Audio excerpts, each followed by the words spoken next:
You are here with Senora DeVries, and we are continuing with Inside Out and Back Again. Mother's response. Mother strokes my head. Chant, my child. Breathe in, peaceful mind. Breathe out, peaceful smile. She strokes my back. Chant, my daughter. Your whispers will bloom and shelter you from words you need not hear. Chant. She strokes my arm. I chant, wanting the gentle strokes to continue forever. I chant, wanting Mother's calmness to sink into me. October 31st, night. Miss Washington's response. I'm quiet during my lesson with Miss Washington. For a long time I stare at the floral wallpaper and shelves full of books. Then I noticed my framed photograph of a boy in uniform. I had not known of her son Tom, or of his death as a 20-year-old soldier in the very place where I was born. I never thought the name of my country could sound so sad. I'm afraid to look at Miss Washington. You hate me? Child, child. She comes close and hugs me. Right then I tell her about the pancake. She pulls me tighter and then pulls out a book. A book of photographs, a dragon dance at Tet, schoolgirls in white. Dois, a temple built on a tree trunk. Tom had sent home these photographs of a hot green country that he loved and hated just the same. I suck in breath, a photograph of a papaya tree, swaying broad, fan-like leaves in the full sun, showing off a bundle of fat orange piglets. Excited, I yell, "Doo-doo!" I'm stabbing at the image. Best food. Papaya? Your favorite food is papaya. By the time I teach her the word, and she teaches me doo-doo, we're laughing so hard. We're hungry for pancakes. She tells me to take the book home. November 3rd. Cowboy's response. Before school, our cowboy shows up. Miss Washington told him about the pancake. He whispers to Mother and Brother Quang, all will escort me to school with Miss Washington. I do not feel good. In the principal's office sit Pink Boy and his mother. It's very hot in there. Lots of strained voices holding in anger. Finally, all eyes are on Pink Boy, who wrestles out, "Sorry." I feel like throwing up. Mother rescues him. We know you're from a proper family and did not realize the damage of your insult. While Brother Quang translates, Pink Boy's eyes let me know he hates me even more. November 5th. Buddha, Buddha. Miss Scott shows photographs of the S shape of Vietnam, of green mountains and long beaches, of a statue of the Buddha reclining. She asked me, would you like to say anything? I know Buddha. I hear laughter and a murmur building, Buddha, Buddha. Miss Scott hushes them. All day I hear whispers, Buddha, Buddha. I watch the clock, listen for the final bell, and dash. Pink Boy and friends follow, releasing shouts of Buddha, Buddha, as I put one leg in front of the other, faster, faster, but not fast enough. Not to hear them scream, Buddha, Buddha. I turn down the wrong street, away from the corner where Brother Coy would be. I have no choice but to run. I turn right where purple flowers curve like baby moons over butterfly brushes. Footsteps pound right behind me. Turn left where flowers grow blue. I wish I could control it, but the plates of flowers are now blue smears from my near tears. Buddha, Buddha, breathes into the back of my neck. Faster, faster my legs try, but the shouts are upon me. Someone pulls my hair, forcing me to turn and see a black hole in a pink face. Buddha, Buddha, girl. My palms cover my eyes. I run, all the while surging from my gut. Fire, sourness, weight, anger, loneliness, confusion, embarrassment, shame. November 7th. Hate it. I don't make it inside the house, but sit under the willow tree, dig a hole, and into it scream, scream, scream. I hate everyone. A lion's paw rips up my throat, still I scream, I hate everyone. Hands grip my shoulders. Ms. Washington is on her knees. Child, child, come with me. I hate everyone. She hoists me up by my armpits and drags me across the yard. You poor child, please tell me. It hurts too much to keep screaming, but it feels good to thrash about like a captured lizard. Inside her house, Miss Washington throws her body on mine. Hush, hush, hush, hush. She says it over and over like a chant. Slowly, slowly. The screams that never stopped inside my head cool to a real whisper. I hate everyone. Even your mamma? She asks. She crosses her eyes, puckers her lips. I stop myself from laughing. She pats my hand. That one gesture dissolves the last of my hate spell.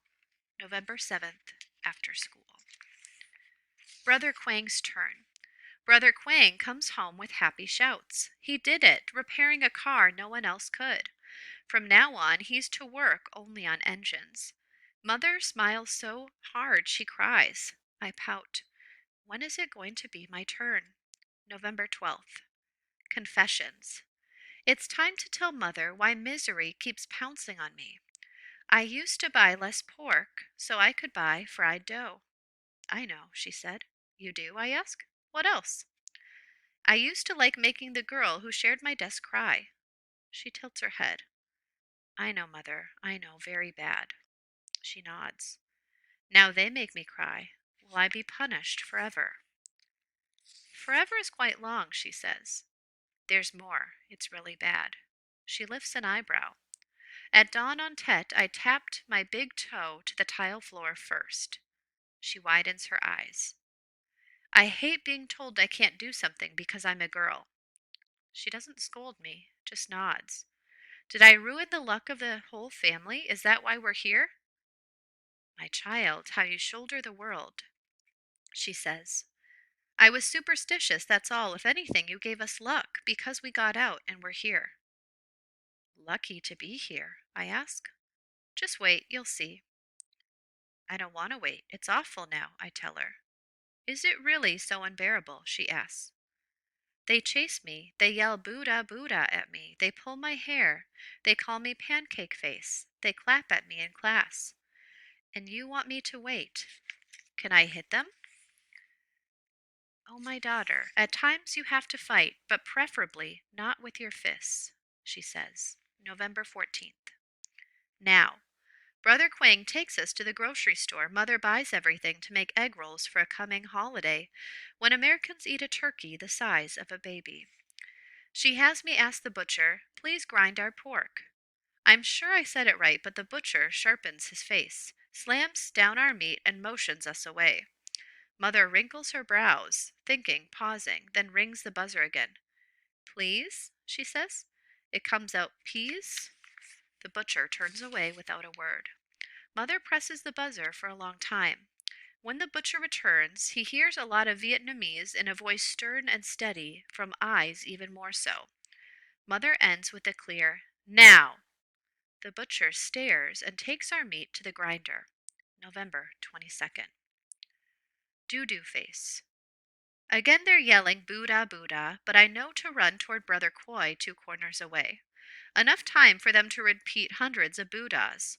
Enough time for me to turn and yell, Jesus, Jesus. I love how they stop, mouths open.